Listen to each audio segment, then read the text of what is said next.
আগের যে পুরাতন সিনেমাগুলো আছে ওগুলো আমরা দেখতাম যে গুন্ডার আইসা মানুষের সামনে দিনে দুপুরে বাজারের ভিতরে কোনো অসহায় মানুষকে ধরে কোনো ব্যবসায়ীকে ধরে মারধর করতো চাঁদার জন্য। হ্যাঁ, তারপরে সকলে এটা দেখতো কিন্তু গুল বাইন্দে দেখতো যেগুলো আমরা সিনেমাতে দেখতাম। আর এইগুলাই বাস্তবে ঘটে গেছে যে আমাদের সোহাগ ভাইকে দিনে দুপুরে সকলের সামনে পাথর দিয়ে আঘাত করতে করতে তার দেহ থেকে প্রাণটাকে কেড়ে নিছে। তো সবাই এটা দেখছে, অনেকে ভিডিও করছে, কিন্তু যখন পুলিশ আসলো, যখন সাংবাদিক আসলো তদন্ত করার জন্য, তখন কিন্তু সবাই বলছে আমি দেখি নাই, কেউ বলছে আমি ছিলাম না, কেউ বলছে তখন আমার দোকান বন্ধ ছিল, কেউ বলছে আমি এলাকাতেই ছিলাম না, এরকম কিন্তু সবাই বলছে।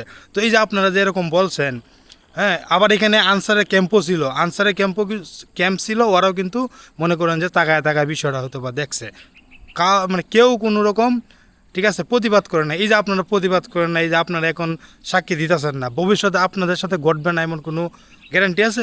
আপনারা যে ওদেরকে সাহস বাড়িয়ে দিতেছেন, ওদেরকে যে আগ্রহ দিতেছেন, অনুপ্রেরণা দিতেছেন, ভবিষ্যতে আপনাদেরকেই ওরা ধরবে। আপনারা রেডি থাকেন, আপনারা এই আশেপাশে সবাই রেডি থাকেন, আপনাদেরকেও ধরবে এরকম, কারণ আপনারা প্রতিবাদ করতে জানেন না। যখন আপনাদের উপরে আসবে তখন আপনারা বুঝবেন যে পরিবারটা ধ্বংস হয়ে গেল।